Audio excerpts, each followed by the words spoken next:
How to make your car run faster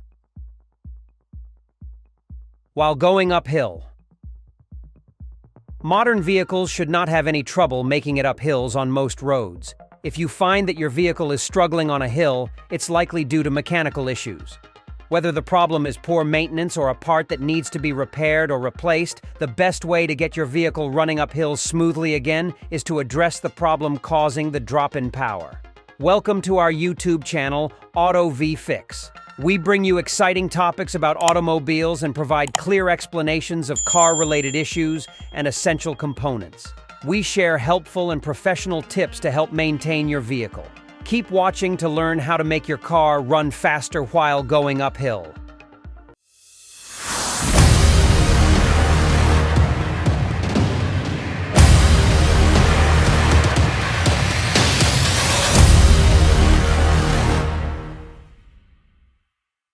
Determining what's wrong. 1. Check your dashboard for warning lights. Many problems can come up with your vehicle's prompt warning lights on your dashboard. Pay close attention to any that come on and what they do so they can help you determine what the issue is. 2. Use a code scanner to read any engine error codes on the dash. If the check engine light does come on, plug an OBD2 code scanner into its port found beneath the dashboard on the driver's side. It will look like an open trapezoid-shaped plug with rounded edges. Then turn the key to the accessory position on the ignition and turn on the code scanner to scan the error codes.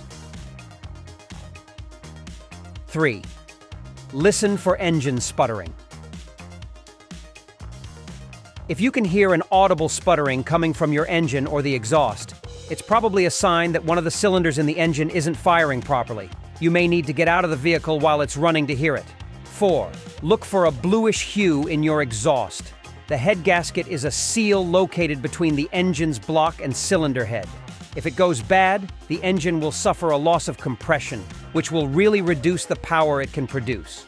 Blue smoke in your exhaust is a strong indicator of a blown head gasket. 5. Make sure the engine isn't overheating. If your engine is overheating, it will almost certainly stop producing as much power.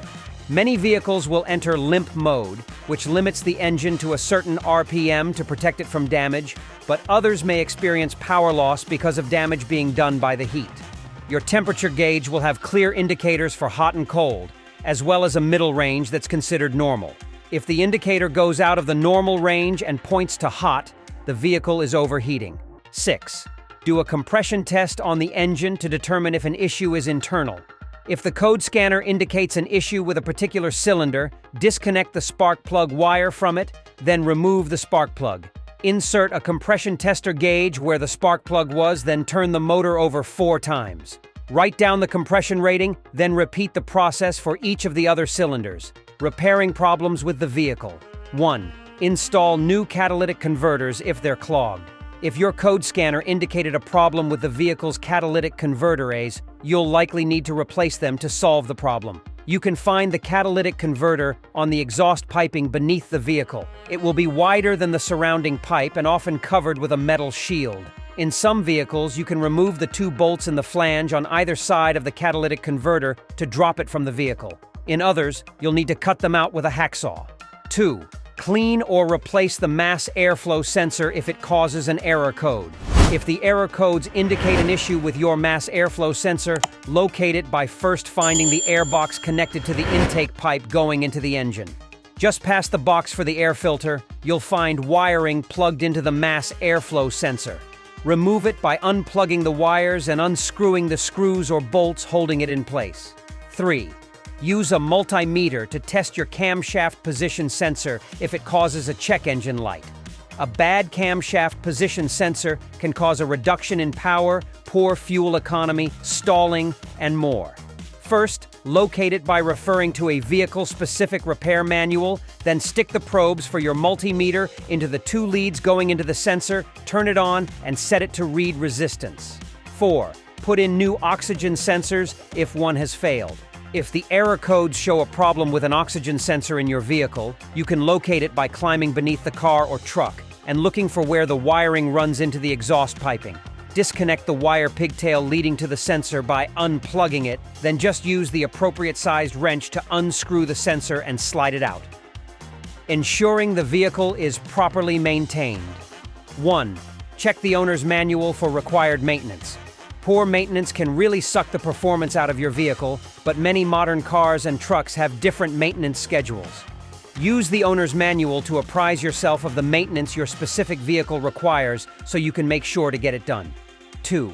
Change the oil every 3,000 miles unless otherwise specified. Too little or bad oil in your engine can not only reduce its power, it can also lead to catastrophic engine failure. If it's been more than 3,000 miles since your last oil change, or the oil looks thick and black on the dipstick, slide a container beneath the oil pan and locate the drain plug, the only bolt sticking out of the pan. Remove the bolt and drain the oil into the container you slid beneath the vehicle. 3. Swap in a new fuel filter if it's not flowing. If your engine begins to struggle or even stalls on hills, then starts up and runs again after a few minutes. It's likely because the fuel filter is getting clogged with sediment that will settle again when the engine's not running. First, find the fuel filter along the line, running from the gas tank to the engine, beneath your vehicle. 4. Replace the air filter if it's dirty. A clogged air filter can dramatically reduce the amount of power an engine produces. Open the airbox by releasing the clips holding it together. The air filter should be white and clean of debris. If it's not, you'll need to install a replacement. 5.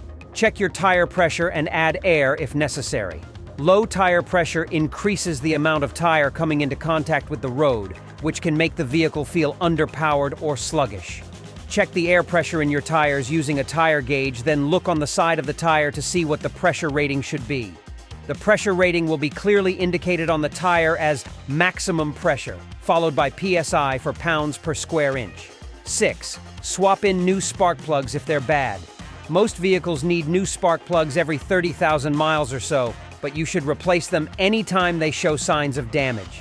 Disconnect the plug wire going into the spark plug, then use a spark plug socket to unscrew and remove it. Once the new plug is gapped properly, just screw it in where you removed the old one. Repeat that process for each spark plug. And that's a wrap on how to make your car run faster while going uphill. If you found these tips helpful, don't forget to give us a thumbs up, subscribe for more DIY automotive content, and hit that notification bell. Drop your comments below if there's a specific topic you'd like us to cover. Until next time, stay safe and happy driving.